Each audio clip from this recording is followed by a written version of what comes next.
Bismillahirrahmanirrahim. Assalamualaikum warahmatullahi wabarakatuh.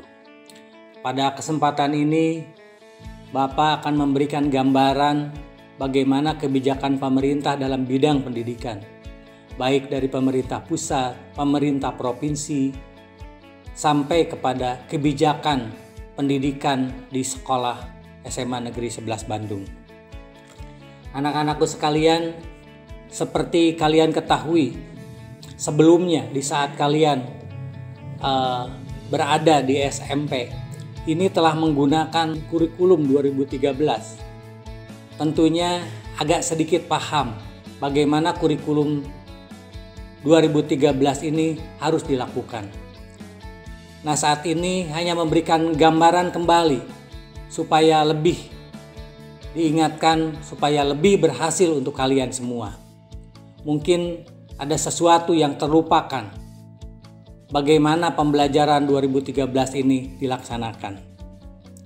Anak-anakku sekalian, dalam kurikulum 2013 ini, para siswa dituntut untuk lebih aktif dibandingkan dengan guru. Dari mulai bagaimana perencanaan, pelaksanaan, sampai kepada akhir pembelajaran, bahkan sampai dengan penilaian, itu dilaksanakan semuanya oleh para siswa, khususnya di SMA yang akan kita lalui. Anak-anakku sekalian, guru hanya sedikit memberikan bagaimana memfasilitasi, mengarahkan, menerangkan, dan menyimpulkan, sehingga dari keempat hal tadi, guru itu hanya sedikit saja dibandingkan dengan kegiatan yang dilakukan oleh para siswa. Kalau guru bisa mengarahkan pada sebelum pelaksanaan pembelajaran ini, maka guru memberikan dalam arahannya tentu memberikan tugas, memberikan keterangan, atau memperjelas bagaimana pembelajaran atau kegiatan ini akan dilakukan untuk waktu-waktu selanjutnya. Atau misalkan sekarang diarahkan oleh guru, maka besok akan dilakukan atau 2 hari kemudian akan dilakukan oleh para siswa di dalam pembelajarannya. Pertama, siswa ditugaskan oleh guru materi apa yang harus dilaksanakan oleh siswa yang bertugas sebagai kelompok yang bertugas pada pembelajaran itu. Jadi materi apa? Nah, kemudian selanjutnya dalam pelaksanaannya para siswa dapat berimprovisasi, ya, dapat memberikan inovasi kepada materi-materi yang akan dilakukan itu, sampai kepada penilaian itu seperti apa. Nah, jadi ini telah semuanya diarahkan oleh guru, tinggal siswa itu melaksanakan. Nah, oleh karena itu, memang pada kurikulum 2013 ini, kalau dilaksanakan secara baik oleh guru maupun para siswa, ini akan menghasilkan sesuatu yang lebih baik dibandingkan dengan kurikulum 11 sebelumnya. Anak-anakku sekalian, kurikulum 2013 bukanlah merupakan kurikulum yang baru, tetapi merupakan kurikulum perbaikan-perbaikan atau penyesuaian-penyesuaian dari kurikulum-kurikulum yang sebelumnya. Nah, oleh karenanya, anak-anakku sekalian tentu harus siap untuk menghadapi semua ini supaya pembelajaran ini bisa berlangsung dengan baik. Nah, kemudian di dalam kurikulum 2013 ada yang disebut penilaian KKM, kriteria ketuntasan minimal. Setiap sekolah, anak-anakku sekalian, menentukan nilai KKM-nya masing-masing. Di SMA Negeri 11 Bandung, rata-rata KKM yang harus diraih itu adalah 75, nilai 75. Tentu nilai-nilai yang kalian harus peroleh itu adalah di atas 75 tentunya nilainya. 76 sampai ke sananya tentu nilai-nilai yang lebih besar, 90, 91 dan sebagainya. Nah, kemudian dari segi kehadiran anak-anakku sekalian, kehadiran minimal itu 90% yang harus dilaksanakan oleh kalian semua. Kurang dari 90%, maka ini bisa menjadikannya kalian tidak naik. Nah, oleh karena itu, tentu kalau misalkan ada satu keterangan, kalau misalkan tidak masuk harus ada keterangan sakit, izin, seperti begitu. Kalau tidak ada keterangan-keterangan seperti itu, akan menjadikannya kalian kurang bagus di dalam penilaian atau nanti menjadi satu pertimbangan di dalam kenaikan kelas. Jadi itu harus sangat diperhatikan dari segi kehadiran. Nah, kemudian dari penilaian-penilaian yang ada, sebetulnya kurikulum sebelum kurikulum 2013 sampai kurikulum 2013, aspek kognitif, afektif, dan psikomotor tentu harus sangat diperhatikan. Namun Bapak akan menyoroti bagaimana penilaian afektif. Kalau penilaian kognitif tentu pengetahuan nanti yang ada di dalam ulangan. Nah, kemudian psikomotor bagaimana di dalam penerapan setelah belajar secara keseluruhan, atau pada saat belajar juga psikomotornya bisa dilaksanakan bagaimana, seperti apa. Nah, kemudian sekarang akan menyoroti pembelajaran dengan nilai afektif. Afektif itu merupakan sikap dari kalian semua di dalam menghadapi pelajaran atau pada saat pembelajaran itu berlangsung, bagaimana aktifnya kalian di dalam pembelajaran. Nah, nilai afektif ini tentu nilainya ini merupakan nilai yang sangat penting sekali. Sebab kalau saja nilai afektif di bawah nilainya nilai B, di bawah nilai B atau nilai C, tentu kalian tidak akan bisa naik dengan nilai afektif yang nilainya C. Setidak-tidaknya nilai B atau yang lebih baik adalah nilai A. Nah, oleh karena itu sikap kalian di dalam baik secara perilaku maupun sikap kalian di dalam pembelajaran tentu ini akan lebih baik. Ini adalah akan menjadi sorotan penting. Kalau aspek kognitif kalian bisa menghafal, kemudian kalau psikomotor juga kalian bisa melaksanakannya dengan baik. Nah, tentu aspek afektif ini akan sangat memegang peranan penting di dalam pembelajaran kurikulum 2013. Nah, kemudian anak-anakku sekalian, kebijakan sekolah dalam hal-hal yang lain, misalkan keseragaman dalam berpakaian, tentu ada aturan-aturan tersendiri bagaimana yang dilakukan, bagaimana yang mesti dipakai pada hari Senin itu pakaian apa, kemudian juga hari Selasa, Rabu, Kamis, Jumatnya apa. Kalau hari Sabtu dan Minggu tentu kalian akan libur. Nah, kemudian anak-anakku sekalian, salah satunya lagi adalah sekarang kebijakan pemerintah dalam bidang pendidikan pada masa COVID-19 ini. Nah, tentu kita akan melaksanakan pembelajaran ini dengan mengacu kepada kebijakan pemerintah pusat, kebijakan pemerintah provinsi, atau juga mungkin kebijakan pemerintah kota. Pada saat ini kita tetap akan mengacu kepada kebijakan-kebijakan itu. Jadi kita tidak akan pernah keluar dari kebijakan-kebijakan itu.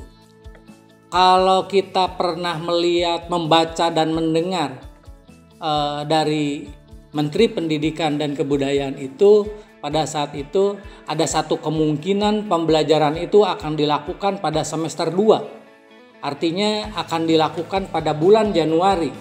Jadi dari mulai sekarang sampai bulan Desember, kemungkinan besar atau kemungkinan ini akan dilakukan dengan pembelajaran daring atau online.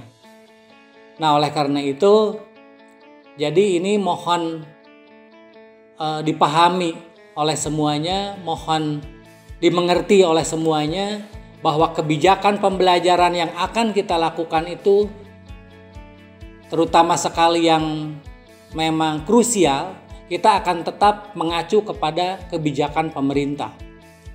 Nah, kemudian kebijakan apapun yang dikeluarkan oleh pemerintah akan kita laksanakan dengan baik. Kalau kita juga mendengar kebijakan pemerintah Provinsi Jawa Barat atau kebijakan pusat, kalau seandainya satu daerah masuk kepada zona hijau, artinya sudah tidak ada lagi yang terkena oleh COVID-19 ini, maka akan boleh dilakukan pembelajaran secara luring atau seperti biasanya. Nah, oleh karena itu, semoga saja pembelajaran kita akan dilakukan dengan luring atau bertatap muka kalau seandainya kita masuk kepada zona hijau. Oleh karena itu, saran dari sekolah,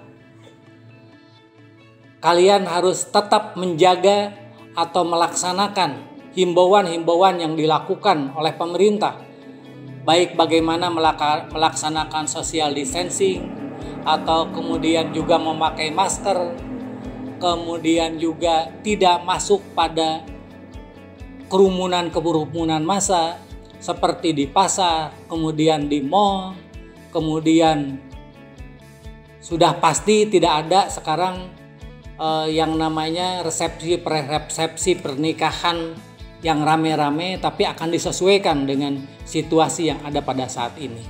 Nah, oleh karena itu sekali lagi mohon dipahami dan dimengerti. Kebijakan sekolah itu akan mengacu kepada kebijakan pemerintah. Itu barangkali anak-anak sekalian yang perlu Bapak sampaikan, baik kebijakan dalam bidang pendidikan, kemudian kebijakan pendidikan yang dikaitkan dengan masa pandemi COVID-19 ini. Terima kasih. Wassalamualaikum warahmatullahi wabarakatuh.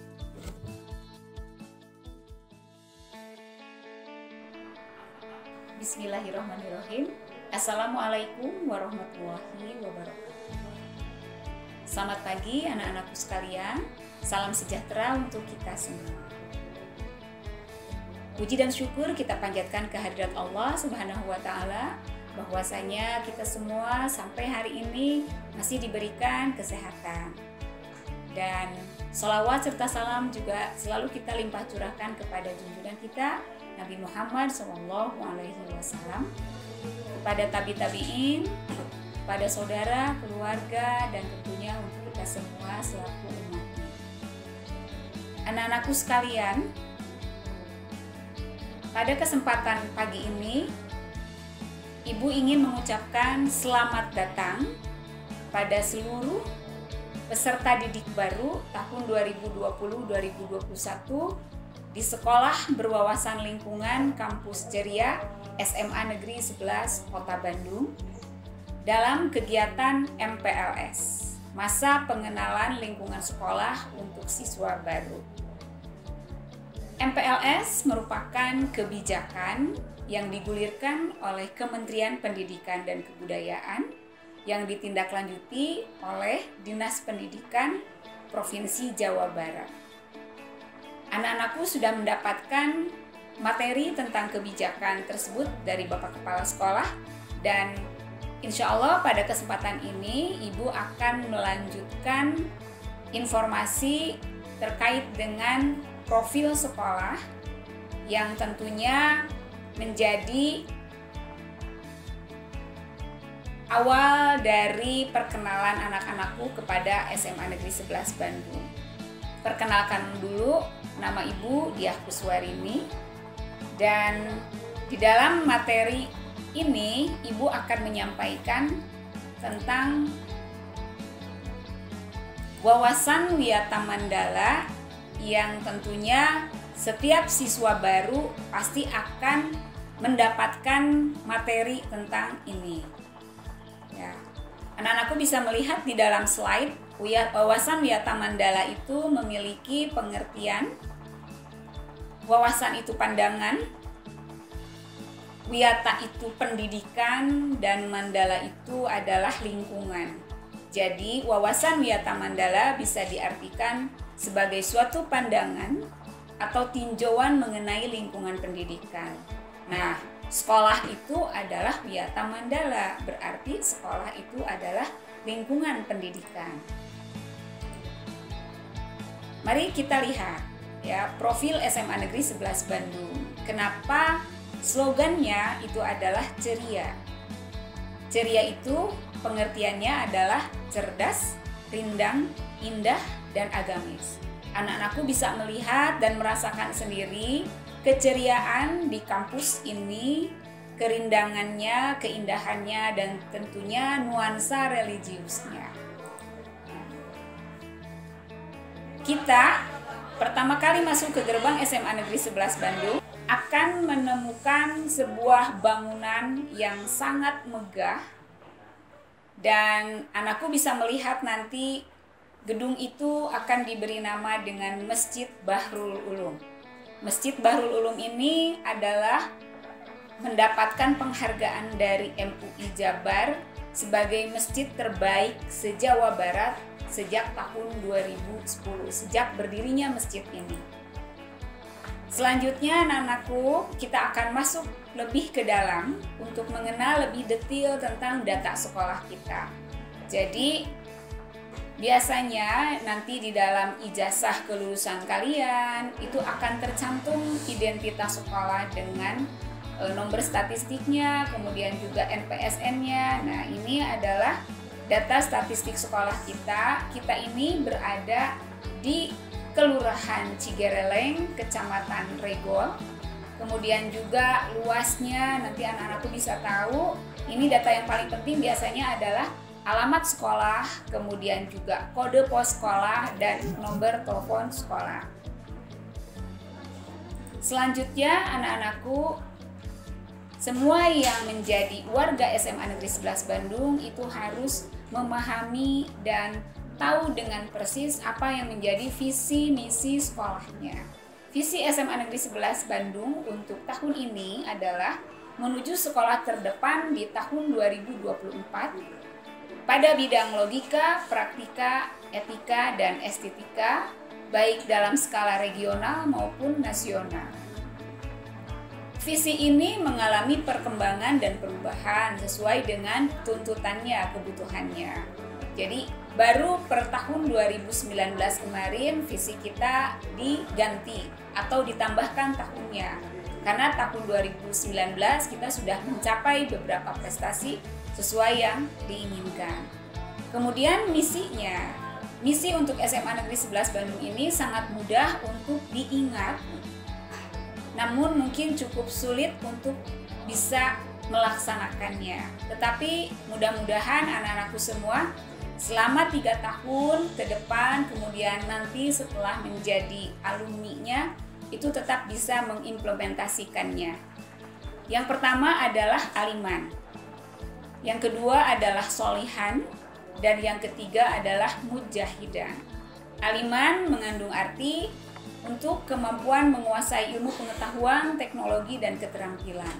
Kemudian solihan artinya memiliki budi pekerti luhur, patuh melaksanakan perintah agama, terciptanya budaya disiplin dan tertib. Kemudian mujahid artinya memiliki daya saing yang tinggi dan mampu berkompetisi dengan siswa lain ataupun dengan lingkungan yang lebih luas lagi. Selanjutnya kita lihat strategi SMA Negeri 11 Bandung itu adalah memberikan pelayanan prima terhadap warga sekolah dan masyarakat. Ya. Kita akan melihat lebih jauh untuk tujuan-tujuan sekolah. Ada cukup banyak tujuan sekolah di SMA Negeri 11 Bandung. Anak-anakku bisa melihat bahwasanya yang pasti kita sangat komitmen untuk peningkatan profesionalisme tenaga pendidik dalam melaksanakan kurikulum, khususnya kurikulum 2013. Kemudian yang berikutnya kita sangat berusaha untuk bisa meningkatkan mutu lulusan, ya, dan itu dapat diukur dari persentase masuk ke perguruan tinggi. diharapkan setiap tahun selalu ada peningkatan.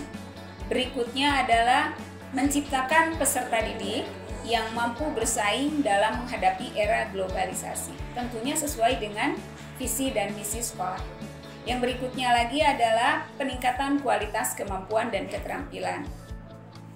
Yang kelima, meningkatkan kerjasama dengan mitra sekolah dalam upaya pengelolaan pendidikan secara profesional dan proporsional.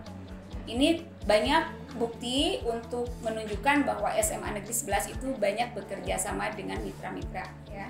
Kemudian peningkatan kegiatan ekstrakurikuler ini sangat berimbas kepada prestasi peserta didik baik di bidang akademik maupun non-akademik. Selanjutnya, peningkatan peran serta peserta didik di dalam kegiatan lomba-lomba baik yang bersifat ilmiah, sains, kemudian juga bidang-bidang lain, diantaranya ada OSN, O2SN, dan FLS2N. Kemudian peningkatan kualitas dan kuantitas sarana prasarana ini sangat berhubungan sekali dengan program-program sekolah, terutama dalam perwujudan sekolah ramah anak atau sekolah aman. Kemudian menjaga kualitas dan optimalisasi dalam pelaksanaan pembelajaran baik di bidang keagamaan maupun dari bidang-bidang lainnya. Tertib administrasi ini sangat dimudahkan dengan era digital sekarang karena semua data itu sangat terkoordinir dan linknya mudah diakses, ya. Kemudian mantap lingkungan, anak-anakku bisa melihat nanti dalam materi Sarpras bagaimana SMA Negeri 11 Bandung itu tercipta untuk kenyamanan warga sekolahnya. Dan terakhir, peningkatan mutu dan relevansi pendidikan melalui penyelenggaraan pembelajaran yang bermutu. Nah, anak-anakku, mungkin ini yang perlu anak-anakku simak lebih teliti karena ada istilah tak kenal maka tak sayang. Struktur manajerial SMA Negeri 11 Bandung untuk tahun pelajaran 2020-2021. Kepala Sekolah Bapak Dr. Andes Dedi Suryadi MPD. Wakil Kepala Sekolah untuk urusan kurikulum kita kenal istilah Wakasek Kurikulum adalah Bapak Dr. Andes Saifullah. Kemudian urusan kesiswaan atau Wakasek Kesiswaan Ibu Diah Kuswarini SPD. Kemudian Wakasek urusan sarana prasarana Bapak Muhammad Hatta SPD. Dan Wakasek urusan hubungan masyarakat atau Humas adalah Bapak Bernas Lengkawa MPD. Selanjutnya, para wakil kepala sekolah itu biasanya dibantu oleh beberapa wakilnya lagi yang kita kenal dengan istilah PWKS, Pembantu Wakil Kepala Sekolah, atau kita sebut juga sebagai Ketua Bidang. Untuk kurikulum dibantu oleh Bapak Syam Ahmad selaku pengelola data dan evaluasi, kemudian Bapak Adi Sapar Sudrajat MMGR sebagai bagian sarana pembelajaran, dan Ibu Wido Studiana SPD selaku bidang evaluasi dan penilaian. Berikutnya di bidang kesiswaan ada 3 orang juga, diantaranya adalah Bapak Dr. Andes Asep Sutisna, itu untuk bidang ekstrakurikuler, Ibu Tania SPD di bagian ketertiban siswa, di bagian organisasi atau pembina OSIS, dan Bapak Asep Saifullah SHI itu di bagian ketertiban siswa. Kemudian di kehumasan dibantu oleh 1 orang saja, yaitu Ibu Nuke Sandra Maulin SPD di bagian sistem informasi manajemen. Dan terakhir untuk bidang sarana prasarana dibantu oleh 2 orang, yaitu Bapak Riki Sudrajat SPD selaku Ketua Bidang Sarpras Pembelajaran, dan Bapak Haji Setia Nugraha SSM Hum itu sebagai Bidang Sarpras Lingkungan Sekolah.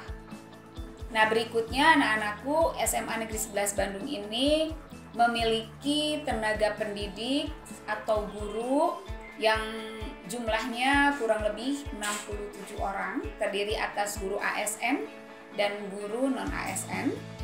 Kemudian tenaga kependidikannya kurang lebih itu ada 28 orang dari ASN dan non ASN, juga sampai ke bagian caraka kita sebutnya ya, dan juga security-nya. Untuk peserta didik, dinamikanya dari tahun 2016-2017 sampai tahun 2019-2020 kemarin ini seperti ini. Jadi kita rombelnya ada perbedaan-perbedaan atau perubahan-perubahan. Biasanya rombel siswa baru seperti anak-anakku sekalian menduduki kelas 10 sekarang itu standarnya dari kelulusan. Jadi kelas 12 yang lulus kemarin itu ada 10 kelas, berarti penerimaan siswa baru juga menyesuaikan. Ada 10 rombel atau 10 kelas. Ya, seperti itu. Mari kita selanjutnya mengenal lebih dekat wajah-wajah para guru dan tenaga administrasi atau warga SMA Negeri 11 Bandung. Anak-anakku tidak asing mungkin dengan wajah beliau, baru tadi menyampaikan kebijakan tentang MPLS. Beliau adalah Kepala SMA Negeri 11 Bandung, yaitu Bapak Dr. Andes Dedi Suryadi MPD. Selanjutnya ini kita sebut manajemen di ring 1 atau para wakil kepala sekolah. Ya, secara arah jarum jam dari primadona satu-satunya Ibu Diah ini sebagai wakasek kesiswaan, kemudian searah jarum jam kita ada Bapak Hatta di sini sebagai wakasek Sarpras, kemudian ini yang sedang menatap saya tidak berkedip itu Pak Saifullah, dan berikutnya ini adalah Pak Barnas Lengkawa. Beliau adalah wakil kepala sekolah bidang kehumasan. Ya, ini tidak kenal maka tidak sayang ya. Kemudian yang berikutnya ini adalah manajemen di ring 2 atau yang kita sebut tadi sebagai pembantu wakil kepala sekolah. Di atas ada sepasang, ini kita coba ambil yang dari ini nih, Bapak yang genit nih. Bapak genit ini namanya Bapak Dr. Andes Asep Sutisna ya. Beliau tadi di bidang ekstrakurikuler. Pasti akan sangat berhubungan dengan kegiatan kalian. Searah jarum jam ya, ini ke sini, ini ada Ibu Tania, cantik, muda, tapi jangan diisengin ya, awas jangan digombalin. Beliau ini ibunya para pengurus OSIS, dan tentunya juga kalian berorganisasi pasti ada kaitannya dengan Ibu Tania. Lebih ke bawah ini adalah Pak Asep Saifullah, beliau di bagian ketertiban siswa. Pokoknya yang tidak tertib nanti akan selalu berurusan dengan Pak Asep. Berikutnya ini bidang Sarpras, ada Pak Haji Setia dan Pak Riki. Kalau anak-anakku nanti membutuhkan berbagai kelengkapan alat-alat pembelajaran di kelas ataupun misalnya hal-hal lainnya untuk kebersihan kelas, itu biasanya nanti akan menghubungi kedua orang ini.